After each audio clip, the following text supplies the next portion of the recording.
Пракіслае малако або тварог, падгнілая садавіна, з няякаснай прадукцыяй у крамах і на рынках, асабліва ў цёплы час года, сутыкаўся, напэўна, кожны пакупнік. Рог астрономический, в упаковочке, в таких коробочках. Принесла домой. Купила с утра, а принесла к вечеру в холодильнике, творожок весь вздулся. В смысле его упаковочка, эта крышечка поднялась, его пришлось выбросить. Тоже покупала сыр адыгейский, допустим, в магазине. Он был не первой свежести, немножко кисловатый, я считаю.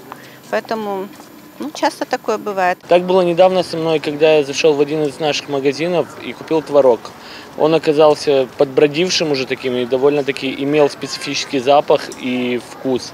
Парушэнні патрабаванняў санітарна-эпидемиологичного режиму выявлены на 93 объектах. Среди выявленных нарушений отмечались нарушения условий хранения и реализации пищевой продукции, несоблюдение правил личной гигиены, несоблюдение требований при транспортировке пищевой продукции, реализация пищевой продукции без маркировки или с неполной информацией о продукции.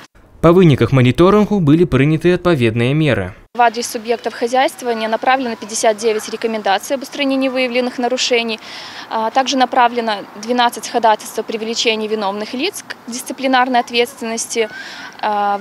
Вынесено 7 предписаний об изъятии пищевой продукции из обращения порядка общим весом чуть более 34 килограмм. И отстранено от работы 18 лиц, которые несвоевременно прошли медицинский осмотр и гигиеническое обучение. Пакупнікі нярэдка проста выкідваюць набыты па няўважлівасці нягодны да ўжывання прадукты. Многія ўпэўнены, што даказаць віну прадаўца або вытворцы нерэальна, хаця ёсць і іншы шлях. Адстойваць свае правы можна і трэба, гаворыць в управлении гандлю. В соответствии со статьей 20 Закона о защите прав потребителей, потребитель вправе потребовать замены на качественный товар, возврата уплаченной стоимости за товар и соизмерного уменьшения стоимости за товар. При этом продавец не вправе отказать этому требованию, даже если товар был частично использован, либо была вскрыта его упаковка. А каб пазбегнуць падману і не набыць неякасныя тавары, трэба выконваць пэўныя правілы. Совершая покупки в продовольственных магазинах, на рынках, обращайте внимание на сроки годности и условия хранения пищевой продукции, на соблюдение правил товарного соседства при хранении и реализации сырой и готовой продукции.